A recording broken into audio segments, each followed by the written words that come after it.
Good morning all of you. आज हम लोग इंग्लिश पढ़ेंगे। इंग्लिश में क्लास 7 की लेसन 1। लेसन का नाम है कबीर। लेसन 1 लेसन का नाम है कबीर। आप देख सकते हैं क्लास 7 लेसन 1 कबीर। लेसन का नाम क्या था? कबीर। इस लेसन को आप लोग ओपन कर लीजिए और ओपन करने के बाद जिस तरह से हम आपको पढ़ा रहे हैं लाइन टू लाइन आप मैच कराते हुए आगे चलिए। आप लोग इस वीडियो को जब कभी भी देखेंगे इस बुक को, ये क्लास 7 की है इंग्लिश कंपैक्ट, इस बुक के लेसन नंबर 1 को आप ओपन करिए। ओपन करने के बाद पहला ही लेसन आपका है कबीर। आज हम उन्हीं कबीर के विषय में पढ़ेंगे और ये लेसन नंबर 1 है। ठीक है, शुरू करते हैं। आपका रेड वाला लाइन जो है पहले इसको देखते हैं, फिर उसके बाद आगे का चलते हैं। आप लोग ध्यान से लाइन टू लाइन हम पढ़ाते जाएंगे, आप कवर करते हुए जाएंगे। चलिए शुरू करते हैं। Kabir. Kabir was born in 1440। Kabir का जन्म 1440 में हुआ था। He was abandoned by his mother but brought up by a Muslim। उसे उनकी माता के द्वारा लालन पालन किया गया था, लेकिन वह एक मुस्लिम के द्वारा ले जाया गया था। अर्थात कबीर को एक मुस्लिम समुदाय ने या मुस्लिम परिवार ने उनका लालन पालन किया था। He was a strong believer of monotheism। वह एक मानवीयता के बहुत ही स्ट्रॉन्ग बिलीव करते थे, उनमें मानवीयता का विषय था या वो विश्वास जो है मानवीयता को कहते थे। Once एक बार आप देखना शुरू करते हैं। Once Neeru and his wife Neema were moving towards Varanasi in a bullock cart। एक बार नीरू और उनकी पत्नी नीमा वाराणसी के लिए बुलक कार्ट में थे। It was a very hot day। बहुत गर्मी का समय था। वो ऑन द वे उसी रास्ते they passed by a pond full of lotus plant. वह एक जलाशय जो लोटस प्लांट से भरा हुआ था उसे उन्होंने पास किया, मतलब उसे पास कर रहे थे, गुजर रहे थे। They stop there for some time. वे उस जगह कुछ समय के लिए रुके। They washed their faces and drank cold water. उन्होंने अपने मुंह को धुला, मतलब अपने माउथ वॉश किए और कुछ पानी भी पिया। When they were drinking the water, जब वो लोग, मतलब वे लोग कौन? नीरू। देखिए कौन कौन इसमें है? नीरू एंड हिज वाइफ कौन है बेटा? नीमा। ठीक है ना? नीरू और नीमा, मतलब नीरू और नीमा ये दोनों ने, ये हस्बैंड है और ये जो है ये कौन है? नीमा, ये जो है वाइफ। ठीक, नीरू जो है हस्बैंड है और नीमा जो है वाइफ है, और ये दोनों जो है वो क्या है? मुस्लिम है। ठीक है, मुस्लिम। ध्यान दीजिएगा, मुस्लिम एक छोटा मुस्लिम है। ठीक है, हाँ। when they were drinking the water, जब वे लोग पानी पी रहे थे, वे लोग कौन बेटा? नीरू और नीमा। Neeru heard a infant cry। Neeru ने एक इन्फेंट, एक शैशवावस्था के बच्चे की क्राइंग सुना। क्राइंग मतलब रोना सुना, चिल्लाना सुना। नीरू went there, नीरू वहां गया, and saw that a baby was crying on the lotus leaf and crying bitterly। और नीरू वेंट देयर, नीरू वहां गया, कहां गया? जहां बच्चा रो रहा था। एंड सा दैट, और देखा कि अ बेबी, एक बच्चा जो है लोटस के लीफ मतलब होता है पत्ती, लोटस की पत्ती होती है ना, इस तरह से पत्ती होती है, उस पत्ती पे एक बच्चा जो है क्राई कर रहा था, रो रहा था बहुत ही तेजी के साथ। The couple took the baby in their arms. वो जो जोड़े थे, कौन जोड़ा था?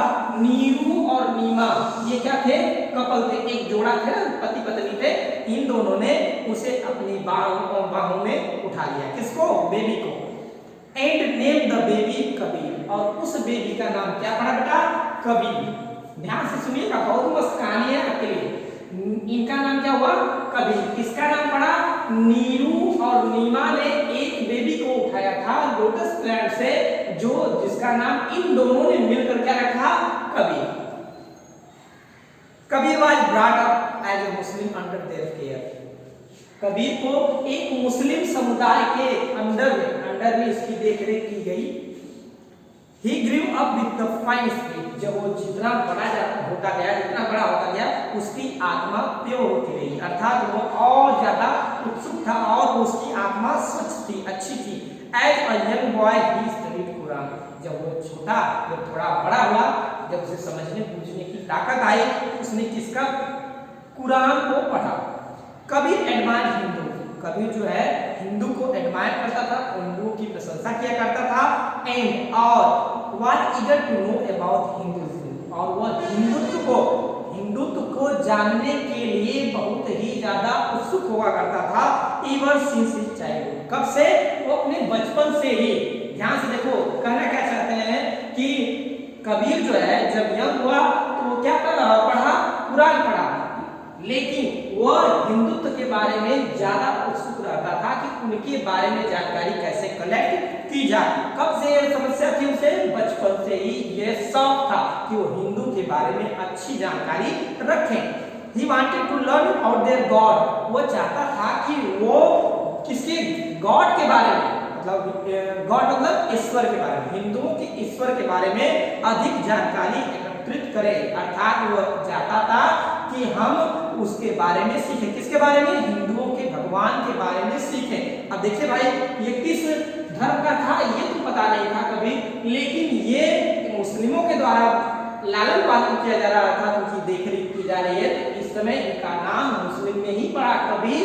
और ये मुस्लिम में होते हुए भी हिंदुओं के बारे में अच्छी जानकारी रखना चाहते थे। So he went to meet Swami Ramanand and become his people. और इसीलिए वो जो है स्वामी रामानंद से मिले और उनके शिष्य बने। किनके शिष्य, स्वामी रामानंदा।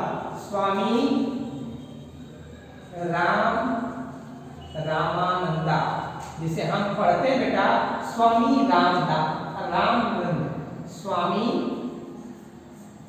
रामानंद, या इसे कुछ लोग रामानंदा भी पढ़ते हैं या रामानंद भी पढ़ते हैं, आप जैसे भी पढ़ना चाहें पढ़ सकते हैं।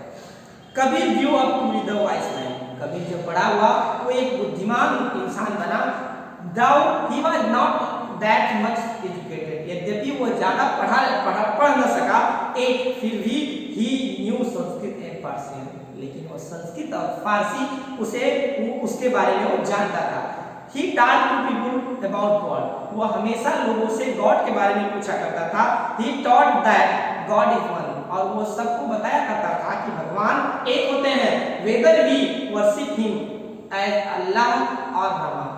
कि यद्यपि, क्योंकि हम लोग भले ही चाहे अल्लाह, क्योंकि यहाँ देखिए थोड़ा सा मुस्लिम लोग जो होते हैं वो किसकी पूजा करते हैं, अल्लाह की। हिंदू जो होते हैं वो किसकी पूजा करते हैं, गॉड की। गॉड को हम ईश्वर बोल सकते हैं, ईश्वर, ये ना ईश्वर बोल सकते हैं, इनके अल्लाह बोल सकते हैं। तो मुस्लिम लोग किसकी पूजा करते हैं, अल्लाह की, और हिंदू लोग किसकी पूजा करते हैं, ईश्वर की। कहा कि हम दोनों जो है एक ही भगवान को मानते हो। भगवान कौन से है, गॉड। कौन है, गॉड। मतलब ईश्वर एक है, चाहे वो किसी भी धर्म समुदाय से हो, लेकिन हमारा जो ईश्वर है एक ही है, जिसने हमारा सृजन किया। ठीक। He said, और वो कहता था, फास्टिंग और telling of beats is no use. करें कि fasting and telling of beats, करें कि फास्टिंग, चाहे उपवास रखिए, चाहे आप कुछ भी करिए, चाहे आप जैसे भी कुछ बोल दिए, उसका कोई यूज नहीं है। If we have no true devotion. यदि हमारे अंदर ट्रू सच्ची डिवोशन नहीं, भगवान के प्रति आस्था नहीं है, विनम्रता नहीं है, हम कृतज्ञ नहीं है, तो हम ये समझ लीजिए कि हम कुछ भी कर लें, चाहे फास्ट कर लें, चाहे अच्छे अच्छे मंत्र उच्चारण कर लें, चाहे कुछ भी कर लें, हमें भगवान की प्राप्ति नहीं होगी। God is not to be found in stone image. भगवान को किसी स्टोन इमेज में नहीं प्राप्त किया जा सकता। स्टोन इमेज मतलब पत्थर की मूर्त में नहीं ढूंढा जा सकता या पाया जा सकता। एंड होली बुक्स, और न ही किसी सैक्रेड बुक। सैक्रेड बुक मतलब पवित्र बुक। जैसे पवित्र बुक में का कुरान होता है, हिंदुओं का गीता होती है, इसी तरह और फिर क्रिश्चियन का बाइबल होता है। इस तरह का जो है जो पवित्र बुक है, उन पवित्र बुक को पढ़ने से भी कोई फायदा नहीं होगा जब तक कि हम कृतज्ञ न हो, हम डिवोशन में न रहे। He always live in a heart that is full of love. He always live in a heart that वह हमेशा भगवान को अपने हार्ट में रखे रहते थे और उनका जो है फुल ऑफ लव, उन्हें प्रेम करते थे। God is always with us, भगवान हमेशा हमारे साथ होते हैं। सो इसलिए concentrate your mind and heart on God, अपने माइंड को कंसंट्रेट कीजिए, एकाग्रचित करिए और अपने हार्ट में ही भगवान को ढूंढिए। सुन जल्द ही Kabir evolve his own interpretations on bhakti, जल्द ही कबीर जो है अपनी भक्ति रस में चला गया, which are strongly influenced by Sufism से वह प्रभावित हुआ और भक्ति रस में चला गया। Kabir believe in monotheism, Kabir को मोनोथिज्म में विश्वास था। He used the abhorrence of the idol worship from Islam with the bhakti approach, वह फ्यूज किया, वंचित रहा अपने वर्शिकों से। एक आदर्शवादी जो पूजा थी वो इस्लाम से थोड़ी वंचित रहा, लेकिन उसकी पहुंच भक्ति रस तक थी। He was against the religious caste system that strongly prevailed among Hindus. He was against the religious caste system. वह धार्मिक कास्ट सिस्टम से, जो हिंदुओं में कई जातियां होती हैं, उन जातियों के विरुद्ध थे और उनका वो कठोरता से हिंदुओं के बीच के ये जो रूल बनाए गए हैं उनका वो अवहेलना करते थे। कौन करते थे? Kabir. Kabir wrote many songs, Kabir ने बहुत से सॉन्ग्स लिखे, पोएम्स लिखे, express teaching in the form of songs, और अपनी टीचिंग को उन्होंने सॉन्ग्स में बनाया, पिरोया। एंड कपलेट में भी उन्होंने बनाया। Breaking from the literary tradition and composing words in Bengali language, और जो कुछ दिनों के लिए वो अपने लिटरेरी ट्रेडिशन को छोड़ दिए थे, ब्रेक कर दिए थे, तो उसमें उन्होंने वर्ड्स लिखा था। किस भाषा में? बंगाली भाषा में उन्होंने लिखा था। Kabir wrote in a common language of Hindi in order to have the broader appeal, Kabir ने कॉमन हिंदी लैंग्वेज को भी उन्होंने बहुत ही अच्छे ढंग से पिरोया था। हिज पोएट्री, उनकी जो पोएट्री थी, कविताएं थी, which reveals the intensity of his devotion and his depiction of divine omnipresent contributed on the development of Hindi literature. उनकी जितनी भी पोएट्री थी वो सब भगवान के या ईश्वर के डिवोशन से प्रति थी, और उनका कंट्रीब्यूशन जो हिंदी लिटरेचर में सबसे ज्यादा था, हिंदी साहित्य में उनका कंट्रीब्यूशन सबसे ज्यादा था। People learn his songs and poems by heart, लोग जो है उनके सॉन्ग्स और उनके जो पोएम्स है एकदम हार्टली पढ़ते थे, अर्थात जो कोई भी इनके पोएम और इनके जो है पोएम और सॉन्ग्स को पढ़ते थे या सीखते थे वो हार्टली सीखते थे, मतलब उसमें वो खो जाते थे। And songs them wholeheartedly at any time, और उनके सॉन्ग जो गीत गाए जाते थे वो सदैव के लिए जो लोग भी गाया करते थे वो संपूर्ण हार्ट से उसकी छोटी से समय में गाते थे, अर्थात ये पूर्ण रूप से अपने गीत में ही पूर्ण रूप से लीन हो जाया करते थे। बोथ हिंदू, दोनों, बोथ मतलब दोनों, हिंदू एंड मुस्लिम, चाहे दोनों में कौन है, हिंदू हो चाहे मुस्लिम हो, वर हिज डिसिपल, उनके डिसाइपल थे, चाहे हिंदू थे चाहे मुस्लिम, दोनों लोग इनके क्या थे, शिष्य थे। There is a legend that when he died, एक बवाल हो गया, एक दिक्कत हो गई जब वो मरे।